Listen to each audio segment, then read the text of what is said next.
In our last video, we talked about how to find qualified drivers for your growing trucking business. But the process of actually hiring a driver starts way before you start sifting through resumes. I'm Caroline, your trucking business professor here at the Bobtail Help Desk, and my goal is to help your trucking business thrive. If that sounds good to you, subscribe to the channel. There is a lot that goes into hiring drivers for a trucking company. So let's talk about the steps you need to take to protect your business and remain compliant. Okay, so before you even go looking for drivers, you need to do these two things. First, check with your insurance provider. Confirm with your insurance agent to see what kinds of additional drivers, if any, you can add to your policy. For example, some insurance policies require that your drivers have a certain number of years on their CDL or a clean driving record. All drivers have to be covered by your auto liability policy. But also check with other policies that you might have, like cargo insurance and general liability. Check out our video on shopping for commercial trucking insurance for more information on those. Okay, number 2, decide how you're going to classify these drivers. Depending on how you want to manage your business, you have two options: a W-2 worker or an employee, and a W-9 worker, which is an independent contractor. Before we get into this distinction, know that this video shouldn't be used for legal advice.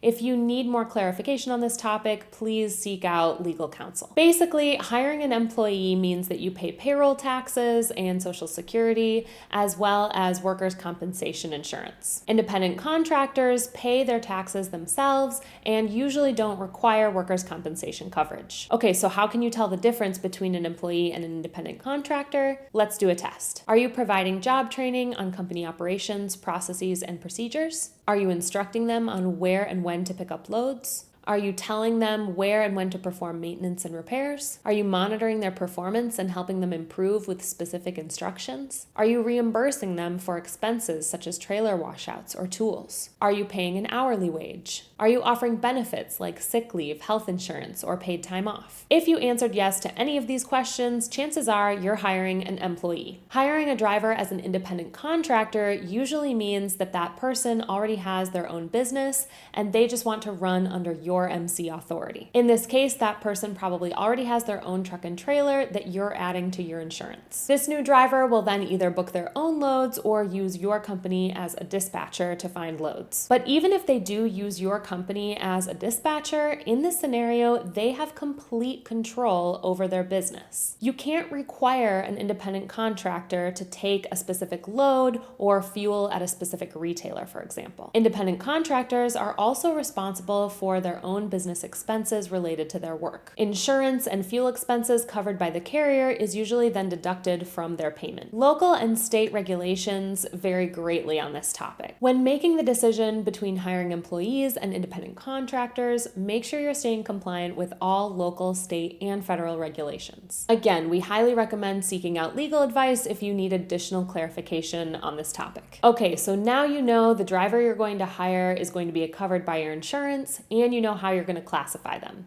Here are the steps in the hiring process. First, collect a driver application, their CDL, and their medical card. Every driver must fill out an application that gives you permission to do all the background checks. There's a link in the description for a driver application format provided by the FMCSA. You don't have to use this exact format, but you do have to collect all the information and details that are on that form. Next is to conduct background checks and screening. You have to pull a motor vehicle record from the last 3 years. And if the driver has lived in more than one state, then you'll have to pull that MVR from everywhere they've been a resident. You'll also need to perform an inquiry on the FMCSA's Drug and Alcohol Clearinghouse to check for any violations to the drug and alcohol testing program. Standards vary from carrier to carrier about what other checks they'll do, but here are some of the most common: history of DUIs and OUIs, compliance safety accountability reports, any records with the FMCSA regarding driver health and safety, including PSP reports. When everything checks out, you can send the driver an offer. While there is no standard way of doing this, it's customary to send an offer in writing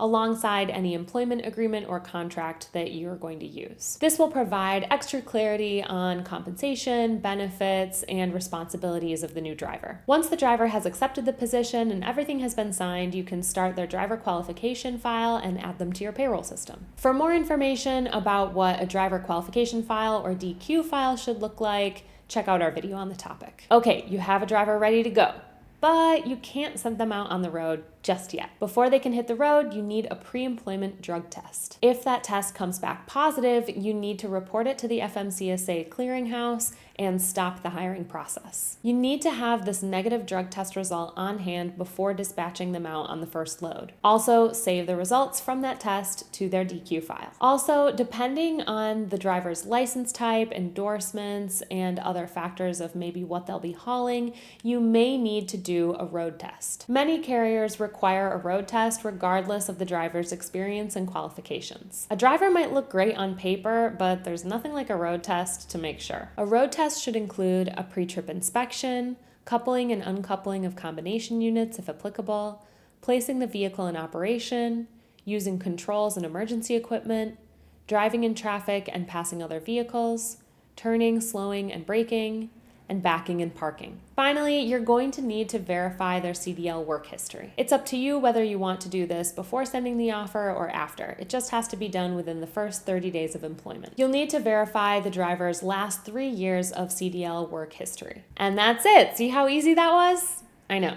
Not at all. But now that you know how much work goes into hiring a driver, the best thing you can do, try to keep them around. And the most important thing for doing that, pay them on time. If you've watched these videos before, you'll know that a great way to always have cash on hand for driver pay, Bobtail's factoring service. We can get you same or next day pay on the loads your business delivers with no long-term contracts and no hidden fees. If you want to learn more about that, give us a call or visit our website, bobtail.com. If you found this video useful, give it a like and subscribe to our channel for more trucking business how-tos. Also, join our Facebook group, the Bobtail Help Desk, to get your industry questions answered and learn more about our virtual live seminars every other Friday. And I'll see you in the next video.